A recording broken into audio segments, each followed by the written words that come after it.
And welcome to VIPinternetradio.com, the television pilot. We're live at LDV, that's Centre Leonardo da Vinci Center in St. Leonard. What's Bothering You comes to you today from LDV along with Bob Nag. Hey Frank, how are you, big boy? Pretty good, thank you very much. much. By the way. Thank you, you too, nice Just jacket. a couple extra pounds from TV, but still very nice. Thank you very much, Bob.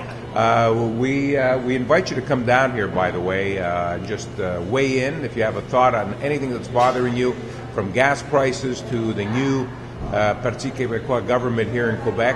Whatever you want to talk about, just come by, and if you do come by, you pick up Keepitup t-shirt. Oh, yeah? Yes, this fabulous t-shirt, What Bob. color is it, Frank? It's black. It's got white lettering, I believe. White lettering, eh? So you can come by. Is there any kind of logo around it, or just a it's Keepitup t-shirt, so you can come by. And by the way, if you can't make it to LDV, you can send us an email at web@vipinternetradio.com. Whatever you want to talk about. It could be the political situation in Quebec. It could be gas prices that went up 10 cents a liter just the other day. The language issues, protesters, whatever you want to talk about, we welcome you to come by. So, Bob, what's bothering you today? Well, Frank, it's ironic that we're here in the heart of Italian town in Montreal. Saint Leonard is the district, and I just happened to walk by here at Leonardo da Vinci. Frank, have you seen this paper yet? Yes, I've seen. On TV, we're allowed to actually show the TV. Here it is: youth assaulted for speaking English in public. And this happened in St. Leonard. Where we're at right now, Leonardo da Vinci. So be careful, Frank. This could happen to us right now. That's we're right. not youth anymore, but yeah, this but is it. we have this Don. Could be the end. We have Don Zeno protecting us, so I wouldn't worry about it. Yeah. Okay, say good. So listen, according to this article, let me put on my reading glasses because I'm going blind. Boy, that really makes you look younger, Frank. Thank you very much, Bob. Got to admit. On the evening, 10 years right there. On the evening a few nights ago, around 9 p.m., a minor with age 17 was walking around here, St. Leonard. He kind of looked like Herb Luck. When they turned the corner, they came face to face with a young adult male holding a mobile phone who stated to them, "What are you looking at? You're not allowed to speak English here." I don't think that's what they said. I think they said it in French. They said it in French, which was... Non, qu'est-ce que tu regardes? T'as pas le droit de parler en anglais. T'as pas le droit. Anyways, okay. Make a long story short, this guy was beaten up. And how badly beaten up was he? Well, we don't know. The police haven't... Look at his... You can't even see his face on the camera. Look, it's completely black. The guy's eyes were completely black. Yeah, black eyes. He was punched. 17-year-old he's going by the initial G, has facial injury. So that's one of the things that's bothering us, is what's happening with the language issue here in Quebec, particularly the Montreal region. Yeah. And I believe we have our first guest today. We do. Come on in. Welcome to What's Bothering You at Centre Leonardo. Oh my God, a gorgeous beauty. All right. So, what is your name? My name is Tina. Tina. By the way, Whatever Tina. you do, don't give him your phone number. Tina, just for coming in, you've got yourself a nice Keepitup t-shirt. Great. I always need another t-shirt. Well, of course, especially one that has Keepitup on it. So, what's bothering you, Tina? Do you really, really, really want to know? Yes. There's a few things that bother me. Well, maybe we can start with the fact that this Quebec party that just won the elections. And, the Parti Québécois? Yeah, let's minority start with government? Minority government. Let's start with everybody who believes in separatism, right?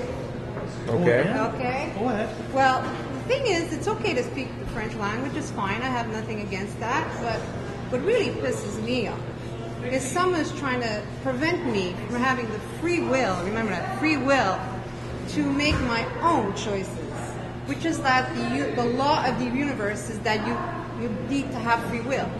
So this is what I don't like about this political party, is that they want to impose their ideas, what they want on the whole public. So they're not thinking for everyone. What they're thinking is for themselves.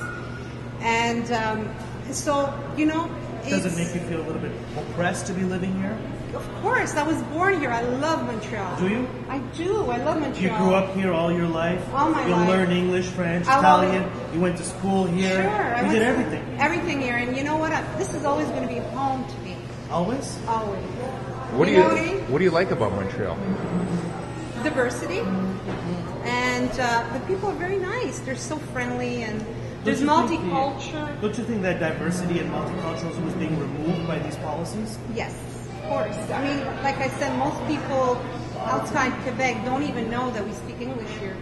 Don't even know that there's, I mean, other nationalities here besides French. I mean, when I do leave town, everyone thinks I'm francophone, and you know I'm not. And you know what? Like, let me say one more thing on this subject, and then I'll let you speak. What really upsets me about all this is that they didn't build Quebec by themselves. So if you're a separatist and you're listening to this, you did not build Quebec by yourself. Because Quebec was built by everybody that came into this country, whether they're born or immigrated here. We did it together. And now we're being taken away the right to have a life here. Because everybody's moving out, you know, and they shouldn't. That's another thing they shouldn't be doing, because they're giving them power. Yeah, but people are scared. Like, you know, I just mentioned an assault, a youth who got assaulted in St. Leonard. I mean, that's scary. That is scary. When you're speaking English in Montreal and St. Leonard, predominantly Italian community, it's Frank, in any community, in any place in the world, a headline like that, in Germany, France, Yeah. England, youth assaulted for speaking English in public. This you would not see that anywhere yeah, in the but world. Bob, I want to turn it around. How about if this would have been youth assaulted for speaking French? What would have happened in this province? World War III would have started, Yeah, right? chaos. Chaos. See, that's the problem. The problem is when something like this happens to an English-speaking youth who got his face beaten up, he's got black eyes. We talk about it, we mention it, we show it, but Yeah. what happens? That Nothing. paper's going to end up in the recycling bin. That's right. We're going to go home and But- enjoy the pasta and pizza that you're going to make. right? That's right. But if That's this right. if this was French, Yes. an assault on a French person, Oh my God. the Journal de Montréal would get wind of it, Front page. La Presse, Le Devoir. It would be a scandal in the whole province of Quebec. So, but this is what has to change. I want to go back to what Tina said, because one thing she's absolutely right, we keep forgetting, is that this province, like this country, was built by Canadians. And when our parents came, when we came to this country, we came under the guise of a Canadian passport. Of course. Not a Quebec passport, a Canadian one. And we thought we were building our country, which at that time was Canada. In the 60s and 70s and 80s, this was the place to be. And then, all of a sudden, we were told that the dreams that we worked so hard for were going to be taken away. Because the agenda has changed. And the only people that have benefited from all this is the province of Ontario and the U.S. And it's really unfortunate that, as you say, Tina, if we don't wake up and put a stop to all of this, we're not going to be even home at our own home. We will not recognize our own place in a couple of years from now. And that's really what's unfortunate, you know? That we're all able to get along at street level, but at government level, it just doesn't. Yeah, but Bob, this has just happened recently. Up until a year ago, things were pretty calm here. So what happened, Frank? Where did I think it all begin? I think the election, people got nervous, stressed. The protest, the student protest this Right. past summer. Right. The language issue came up. Yeah. Then Parti Québécois won, which pretty well made it worse. They put fuel on the fire. But up until a year ago, we weren't having these problems. A year ago, Pauline Marois was about to be kicked out of the PQ party And now she's the by premier. her own party. And how did she end up to be the premier of this province? I just don't understand. I do. Tell us, Tina. This is my feeling. First of all, Charest had 9 years in power, and I think that somehow, in some way, he was sort of spoken to. I don't know, maybe I'm jumping to the gun, but the decision was made a long time ago for him to retire in this way, and to give, to make room for her, because I'm not saying all francophones are separate, but there's one thing about French Canadians that even the nicest ones that you meet don't touch their language. And in the I'm Liberal going to have Party, to hold your thought, because we're going to stop for a Those are break. beautiful thoughts, buddy. That's right. I can't wait We're to going to come back and hear from Tina from Centre Leonardo da Vinci. What's bothering you on VIPinternetradio.com.